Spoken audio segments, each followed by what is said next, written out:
Good morning, students.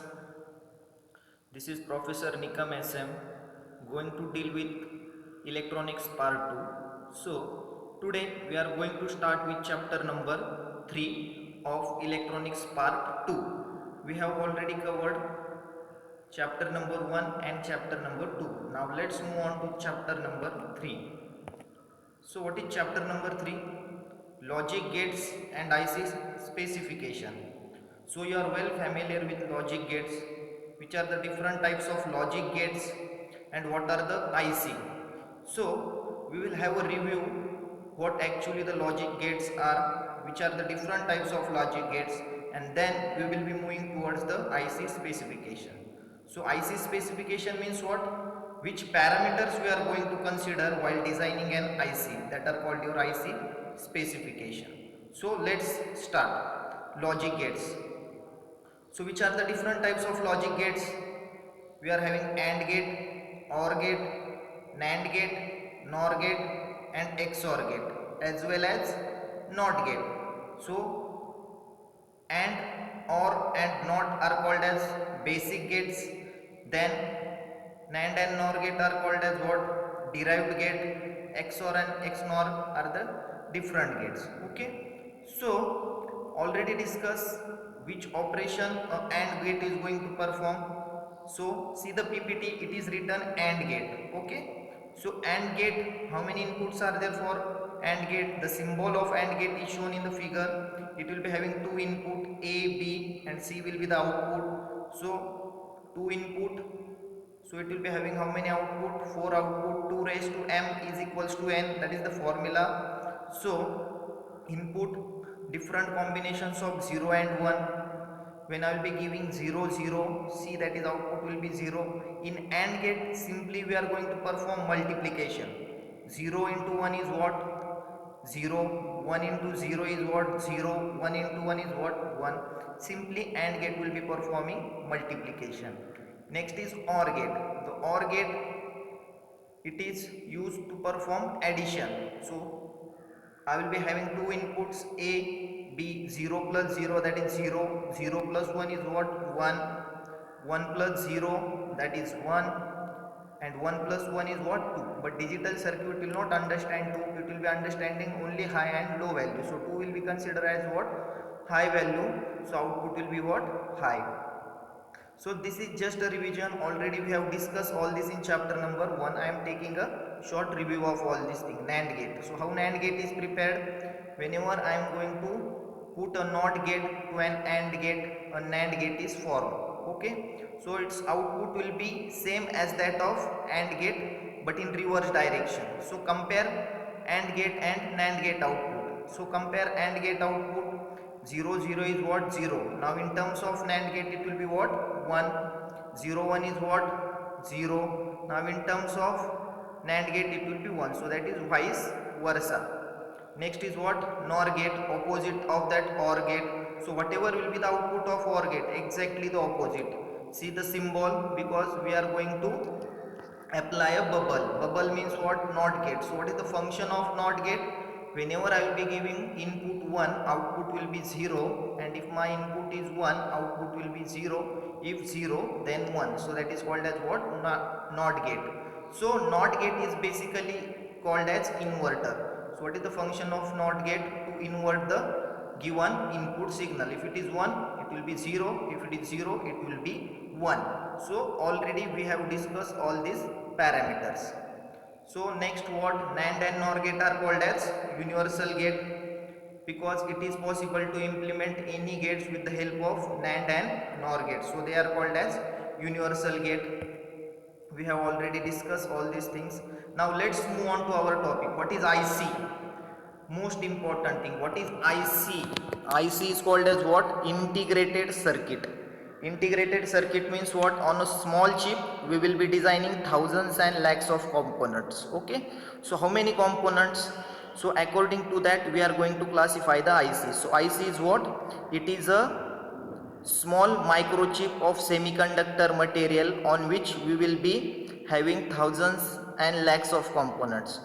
So which are the components on that particular IC? I will be having resistor, capacitor, transistors, which are in a fabricated technique. Okay, so these are the different things on our IC. So according to that we have classified the ICs. So full form of IC is integrated circuits. So how we have classified the IC? Let us see in the next slide. So logic family. Fine. So logic family. So how ICs are classified according to the gates? First is SSI. What is SSI? Small scale integration. So small scale integration means how many gates will be there? There will be less than 12 gates on a chip. Next is MSI, medium scale integration. I will be having how many gates? 12 to 99. Next is LSI. What is LSI? Large scale integration. It will be having how much? 1000.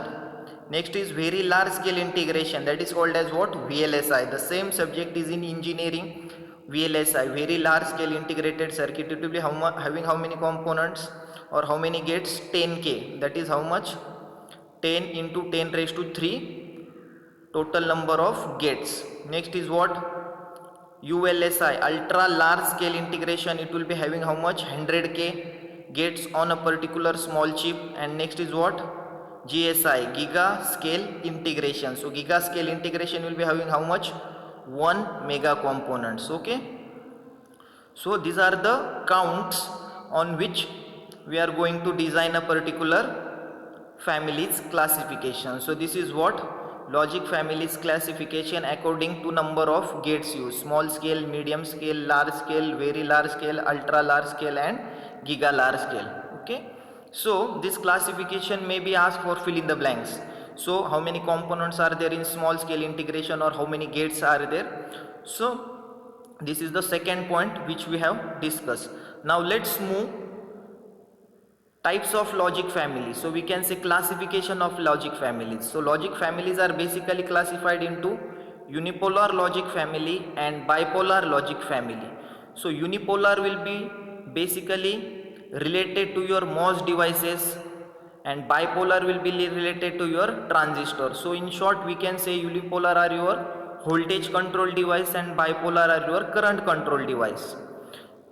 So bipolar are further classified into saturated and non-saturated.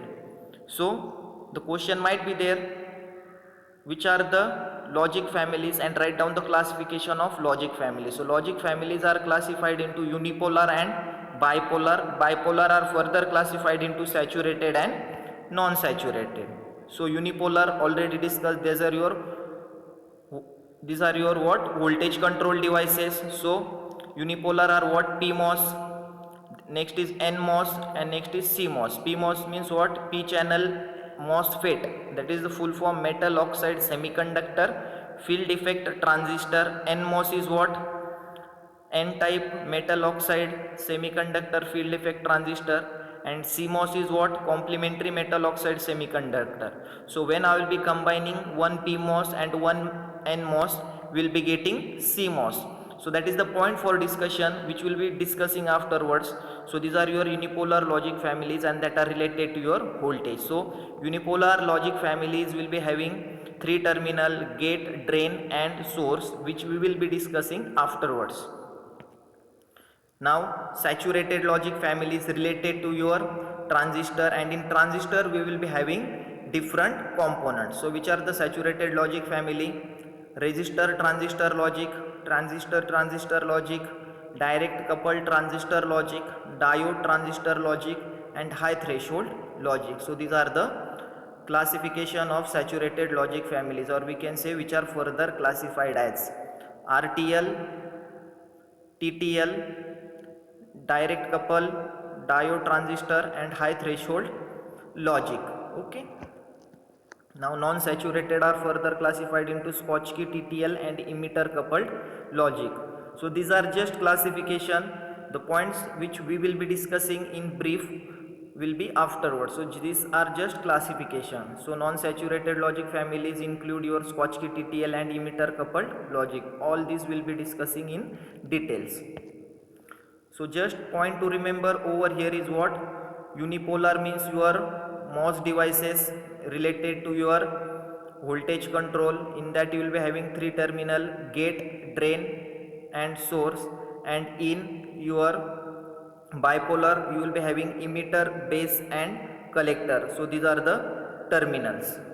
So during next lecture we will be discussing characteristics of digital IC.